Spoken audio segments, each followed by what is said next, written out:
शुभेंदु अधिकारी मुझे बताया जो आपको दिल्ली लेके जाओगे, दिल्ली को जो बंगाल का जो इलेक्शन के जो मोहन यादव जी मुझे बताया जो पीएमओ के साथ वो डायरेक्ट रिलेशन में है और वो हिमंत विश्व शर्मा जी असम का चीफ मिनिस्टर भी उनको साथ है।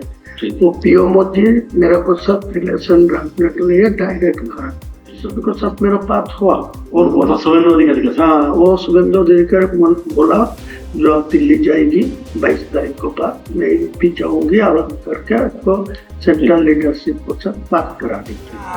আমার কোনো স্ট্যান্ডই নেই, আমার নাম অনেকবার ওখানে এসেছে।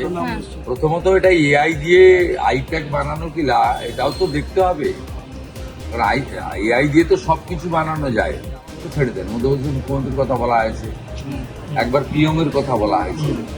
এই গুরুতর অভিযোগ, হুমায়ুন কবির কি করবেন জানি না। ওনার এটা সেন্ট্রাল ফরেন্সিক ল্যাবে তদন্ত এবং সিবিআই তদন্ত দাবি করা উচিত। সরাসরি এদিকে দিতে পারে না রাজ্য সরকার। রাজ্য সরকার রেকমেন্ড করতে পারে ভারত সরকারকে ফর সিবিআই। সিবিআই যদি দেখে সেখানে প্রথমত এটা এআই কিনা সেটা তো সেন্ট্রাল ফরেন্সিক ল্যাব থেকে দেখতে হবে। এবার আমার কোনো মন্তব্য নেই, এটা মমতা ব্যানার্জির বিটিম হুমায়ুন কবিরের লড়াই বাবরি মসজিদ নিয়ে। আর আমাদের বক্তব্য হচ্ছে বাবরের নাম লিখতে দেবো না আমরা। হিন্দু মন্দির বানাক, মুসলমান মসজিদ বানাক, উই হ্যাভ নো অবজেকশন, কিন্তু বাবরের নাম লিখতে দেবো না। বাবর মোগল পাঠানরা ভারতকে লুট করেছে, ধর্ম পরিবর্তন করেছে, মন্দির ভেঙেছে, মা বোনের ইজ্জত নিয়েছে, তাদের কোনো ক্ষমা নেই। আপনি কত কথা বলেছেন, ভেঙে যাবো তো মচকাবো না, এত ভয় পাওয়ার কি আছে? ভালো করে লড়ুন নির্বাচন।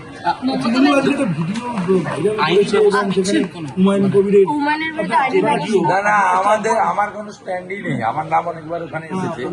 প্রথমত এটা এআই দিয়ে আইপ্যাক বানানো কিনা এটাও তো দেখতে হবে, কারণ এআই দিয়ে তো সবকিছু বানানো যায়। কিন্তু সেখানে মধ্যপ্রদেশের মুখ্যমন্ত্রী, আমার কথা ছেড়ে দেন, মধ্যপ্রদেশের মুখ্যমন্ত্রীর কথা বলা হয়েছে, একবার পিএম এর কথা বলা হয়েছে। এই গুরুতর অভিযোগ, হুমায়ুন কবির কি করবেন জানি না। ওনার এটা সেন্ট্রাল ফরেন্সিক ল্যাবে তদন্ত এবং সিবিআই তদন্ত দাবি করা উচিত। মধ্যপ্রদেশ সরকারেরও উচিত এটা স্পেশাল ইনভেস্টিগেশন দেওয়া, এবং এই আইপ্যাকে যারা এগুলো কারবারটা করেছেন বা এআই দিয়ে বানিয়েছেন, এআই কিনা দেখা দরকার আছে। ভালো হয়েছে, রাজ্য সরকার এটাকে সিবিআই তে রেকমেন্ড করুন। সিবিআই যদি মনে করে এখানে মানি ট্রেল হয়েছে তাহলে ইডিকে তারা ইডিকে হ্যান্ড ওভার করবে। তৃণমূলকে তো প্রসিডিওর জানতে হবে, সরাসরি ইডিকে দিতে পারে না রাজ্য সরকার। রাজ্য সরকার রেকমেন্ড করতে পারে ভারত সরকারকে ফর সিবিআই। সিবিআই যদি দেখে সেখানে প্রথমত এটা এআই কিনা সেটা তো সেন্ট্রাল ফরেন্সিক ল্যাব থেকে দেখতে হবে। এবার আমার কোনো মন্তব্য নেই, এটা মমতা ব্যানার্জির বিটিম হুমায়ুন কবিরের লড়াই বাবরি মসজিদ নিয়ে।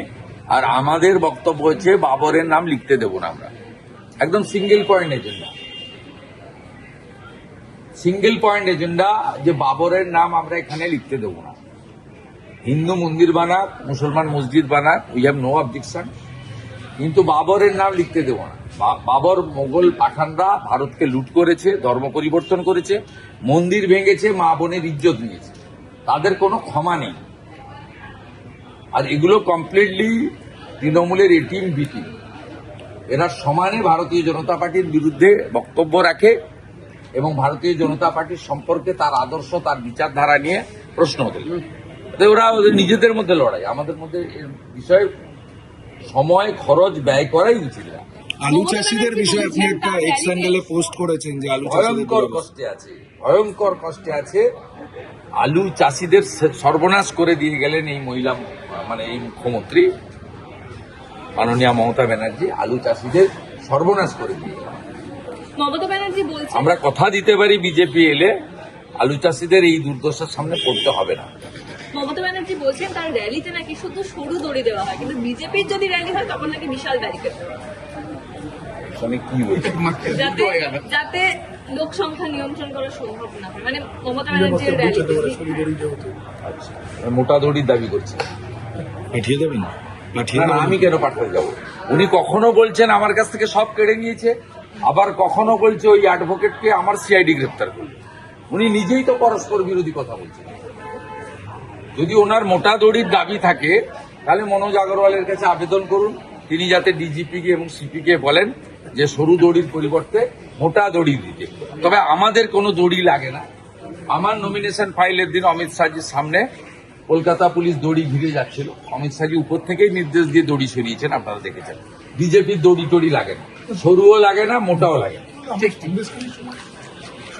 আমাদের ভিডিও ভালো লাগলে লাইক এবং শেয়ার করুন। কমেন্ট সেকশনে গিয়ে জানান আপনাদের মতামত। আরও ভিডিও পেতে আমাদের চ্যানেল সাবস্ক্রাইব করুন এবং প্রতি মুহূর্তে খবরের আপডেট পেতে প্রেস করুন বেল আইকন।